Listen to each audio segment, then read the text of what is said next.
Hi hello నమస్తే welcome to auto wall updates. ఇప్పుడే Dakshina movie చూడడం జరిగింది. ఈ మూవీ 1 hour 45 minutes రన్ టైమ్తో లైన్ గేట్ ప్లే అనే ఓటీటీలో అయితే రిలీజ్ అయింది. సో ఈ మూవీ ఎలా ఉంది, అసలు వీకెండ్ ట్రై చేయలేదని ఇన్ డెప్త్ రివ్యూలో మాట్లాడుకుందాం. ఈ మూవీ చూసాక నాకైతే ఒక్కటే అనిపించిందండి, ఒక థ్రిల్లర్ మూవీని ఎలా అయితే తీయకూడదు అనిపించింది. అసలు ఎటువంటి ఎమోషనల్ డెప్త్ లేకుండా ఏదో సోసోగా అలా థ్రిల్లర్లా తీసుకెళ్ళిపోయారనిపించింది. అసలు ఎంత ఈజీగా పోలీస్ ఆఫీసర్ ఇంటికి వెళ్ళి ఆవిడని రేప్ చేసి టాప్ యాంగిల్లో వీడియో కూడా తీస్తాడు క్రిమినల్. నాకైతే లిటరల్లీ మరీ సినిమాటిక్ లేబట్టి తీసుకోవచ్చు కానీ మరీ ఎంతనా అనిపించింది.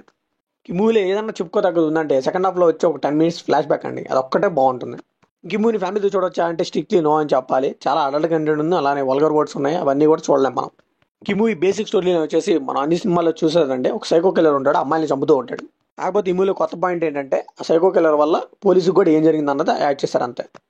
అసలు ఈ మూవీ ఎక్కడ పోయిందంటే ఎగ్జిక్యూషన్లో అండి, మరీ లేజీగా ఉంటాయి రైటింగ్స్ కానీ ఆ ప్రొసీడింగ్స్ కానీ అవన్నీ కూడా. లిటరల్లీ ఇంకెప్పుడైపోతుందా మూవీ అన్నట్టయితే వెయిట్ చేశాను నేను. అండ్ నెక్స్ట్ సీన్ కూడా ఏమవుతుందో మనం ప్రిడిక్ట్ చేసేలా ఈజీగా ఉంటుంది.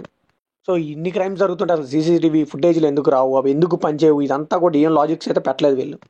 అండ్ మెయిన్ లీడ్గా చేసిన సాయి దంచిక గారు, ఆ రోల్కి ఆవిడ అసలు యాప్టే అవ్వలేదు, బట్ అయినా కానీ బలవంతంగా ఆవిడ నుంచి ఏదో పర్ఫార్మెన్స్ రాబట్టాలన్నట్టు చేపించారు. And over the top scenes అయితే చాలా పడ్డాయి, అనవసరమైన యాక్షన్ సీక్వెన్స్ పెట్టారు.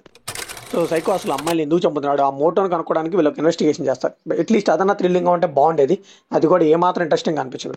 సో మళ్ళీ ఎవరికి వాడిని పట్టుకొని వాడిని చంపడం ఎలానే ఉంటుందో ఒక టెంప్లెట్ మోడ్లో వెళ్ళిపోతూ ఉంటుంది మూవీ అంతా.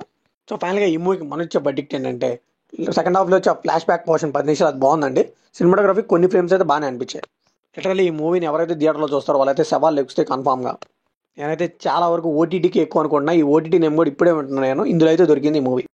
ఈ మూవీని అయితే ఈజీగా స్కిప్ చేసి పడేయండి. సో ఇది కంప్లీట్లీ నా ఒపీనియన్ మాత్రమే. మరి ఈ మూవీ మిగిలిన అనిపించిందో కాబట్టి షేర్ చేసుకోండి, లైక్ చేయండి, షేర్ చేయండి, వెళ్ళే ముందు సబ్స్క్రైబ్ చేసుకోండి.